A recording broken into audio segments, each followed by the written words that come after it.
This is Changemakers with Katie Gore, finding the right solutions for the affordable housing community. This week's Changemaker is Shaundra Clark.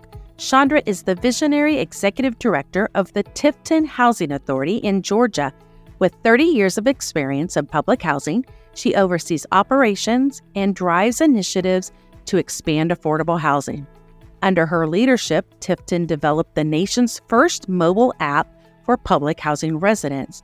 Shaundra brings compassion, wisdom, and a commitment to equity to all of her work. Shaundra, welcome to the podcast. Thank you so much for having me, Katie. I appreciate the opportunity. I recently saw you at NAHRO's Women's Empowerment Breakfast, and you were one of the first ones to arrive. I was so impressed by that. Before we get started, give us a couple of reflection points, what you thought that breakfast went like. Oh, I thought it was incredible. First of all, it was very well attended, and the activities were fun. The activity was so much fun. We got a chance to share. I got a chance to meet women that I had not met before, and it was just a great morning. This was Quadell and CSG Advisors' second time to sponsor this at the National NAHRO. Why do you think it's so important to have a women's empowerment event like this? Women face specific challenges in the workplace, and you need to know that you're not alone. You need to know that other women are having the exact same obstacles that you're facing.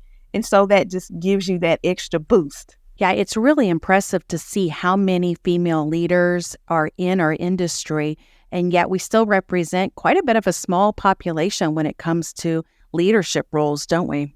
Yes, we do. So kind of thinking along that same line, what do you think, if I could tap into some of your wisdom right now, is the best advice you've received in your career?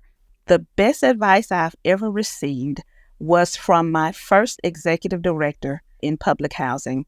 Well, actually, he's the only executive director that I've served under. He told me, whenever you bring a problem, bring a solution. That was when I was just out of grad school. And I have used that quite a bit since then. And I've been in housing 30 years. That's been the best advice that I've received. 30 years. That's a dedication of your career to affordable housing. What inspired you to enter this field to begin with? Well, actually, I stumbled into this field. I wanted to be an analyst, a budget analyst, and I could not find a job. I wanted to work for a legislative body, and there were no positions available at the time that I was out job searching. Well, there was an advertisement at my grad school for management budget analyst for the Albany Housing Authority, and I applied for the job. That's how I got into this field, and I fell in love with it. Never left.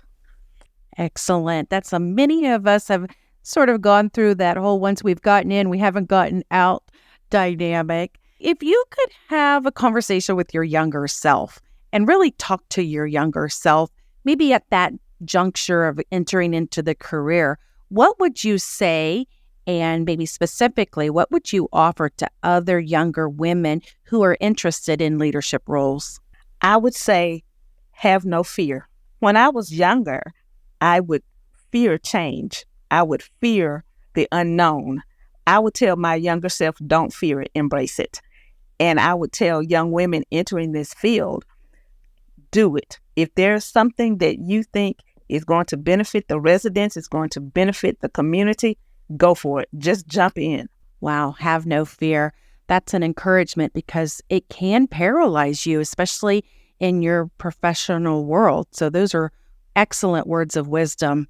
Speaking of the professional world, you're the executive director of the Tifton Housing Authority, and you have had several really big accomplishments. Your website has earned Website of the Year accolade. You've done many tech improvements there. Let's start to talk about some of those. What's it like, or do you want to share maybe what you think your biggest accomplishment is? My biggest accomplishment probably is our app, our online app, because it gives us the opportunity to correspond with our residents in real time. If something is happening, we can send out information then. We can remind residents of programs, and it's unlimited. So what prompted the decision to launch this interactive mobile app? In 2018, there was a hurricane. We are very close to the Gulf of Mexico, and the hurricane came through Florida, and we got the winds. It knocked power out all over the city for days. I know, actually, it was from probably 24 to 72 hours that the power was out in most areas of the county. And we could not communicate with our residents. We couldn't find out what their needs were at the time. So we decided to do something about it. And I, along with the staff, sat down and brainstormed how can we communicate with residents during these difficult times. And we came up with an app. And I searched for one all over the net and could not find one. So I got with our website developer and asked her, had she completed any apps for any other housing authorities? And she said no, she'd done it for other types of businesses, but not ever for a housing authority. And so we were her test case. And she developed an app for us, and it's been great. So we've mentioned the digital technology improvements you're making. And what do you think the next wave or the next item that you're going to tackle is? So what I'm tackling right now is Wi-Fi access. Many of our residents don't have access. We want it for two purposes: for education, to make sure our kids have access to everything that they need, and also for the seniors. We want to make sure they have access to telemedicine. Telemedicine used to be something that not many people were aware of, but we've all become aware of. So this is a huge improvement for resident services. What a great connection there. I mentioned Website of the Year, but we didn't talk about it. So tell us what brought that accolade for you guys, or describe what was so great that you won this award. I believe it was our app, because our app is linked to our website. Everything that we send out to residents is automatically archived to the website. So if we take pictures, if we have events, and we send it out, it's archived. Our newsletter is archived to the website. So it's really a great resource for anyone that wants information about the Tifton Housing Authority, especially residents. Residents can learn how to apply on the website. They can upload information. They can pay rent via our website. It's really that digital connectivity. So tell us a little bit more about Tifton and the Tifton Housing Authority. Describe where it is. What are your affordable housing needs? And just tell us a little bit more about Tifton. Okay. Tifton is located in South Central Georgia. The community in the city, we have about 18,000 residents. In the county, there are about 40,000 residents. And I include the county because we do actually have some units that are in the county. Our community is called the Friendly City, and it truly is the Friendly City. It's small, but we have many, many events for families, for people moving into the community. I remember when I first moved here, there was a lady that she met with new residents just to make them feel welcome in this community. Now, I've been living here for a very long time, but I thought that was very indicative of this community. Someone reaching out just to make sure you know what's going on in the community, that you know what your resources are. So what is the affordable housing dynamics? Is there a need? How many people do you have on your waiting list? Tell us about what's going on in that redevelopment, supply versus demand continuum. Absolutely, there's a need. We currently have 381 units of public housing. We have at least 175 families on the waiting list. Actually, sometimes it's as high as 200 families on the waiting list. So there's a definite need for public housing. There are only 2 other complexes that meet the same need of our residents. The other properties, they are low income tax credit properties, and of course, they are market rate units.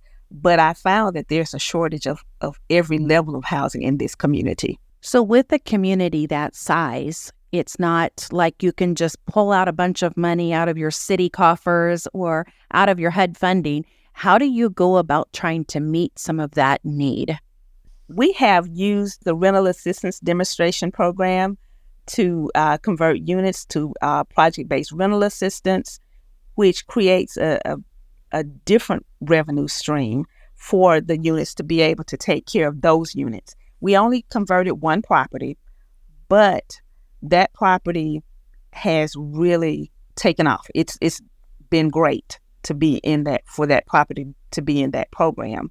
We also try to make sure we preserve what we have, because we don't. The funding is not there.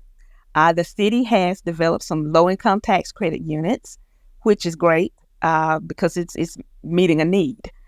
The only issue is the residents that we serve are not able to take advantage of that program because we don't have vouchers in our community.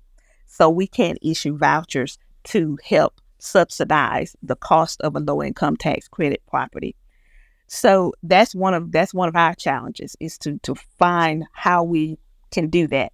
But we have redeveloped the property, and that's the property that we placed into the rental assistance demonstration program. That has been a good tool for housing authorities that are large and small. So that's been unique that you've been able to pull that down. Describe some of the unique barriers that you have when it comes to housing. Do you qualify for rural housing assistance, or do you really use the community development angle, or describe some of those barriers? Well, we have not gotten into rural development at this time.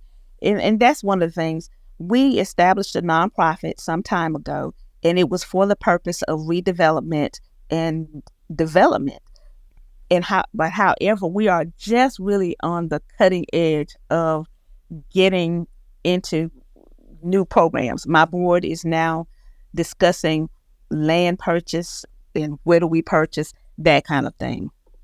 Excellent. So that partnership and collaboration with local entities, you probably have to rely quite extensively on that to do a lot of your initiatives, don't you? We do. We have partnerships with Abraham Baldwin Agricultural College. We have partnerships, of course, with the city. We have partnerships with the Tift County Commission on Children and Youth, the Tift County Foundation for Educational Excellence. We work with anyone we can to serve our residents. What do you see as the future of affordable housing in regions like South Georgia? Are there trends or shifts that you're preparing for? Every housing authority that I'm aware of is trying to get a nonprofit, because we realize that that's going to be the vehicle by which we're able to develop new properties. Because of the fair cloth limit, we don't have the opportunity to get funding for new developments. So we're going to have nonprofits in order to do that, and do it via public-private partnerships with developers, with your cities, with your local governments. And that's going to require so much more leveraging and require so much more planning for you guys to kind of go solo and do it alone, isn't it? Yes. Just because we're landlords, and getting into the development arena is a significant endeavor. Most of us don't have that background. So we're going to have partners. You're right. Partnerships are crucial to the important work we're doing here. I'd love to dive deeper into that, but we'll have to pause our conversation for now. When we return with Shaundra Clark, the Executive Director of the Tifton Housing Authority, Shaundra will discuss the significance of being named the second African-American woman in the nation to be designated as a NAHRO Fellow. That means that other women who look like me can do it too. That's what I want them to know when they see me standing on the stage, that you can do this too. Thanks for listening to ChangeMakers with Katie Gore. To find out more about Katie, go to quadel.com. That's QUADEL.com. This has been a production of Forbes Books Radio.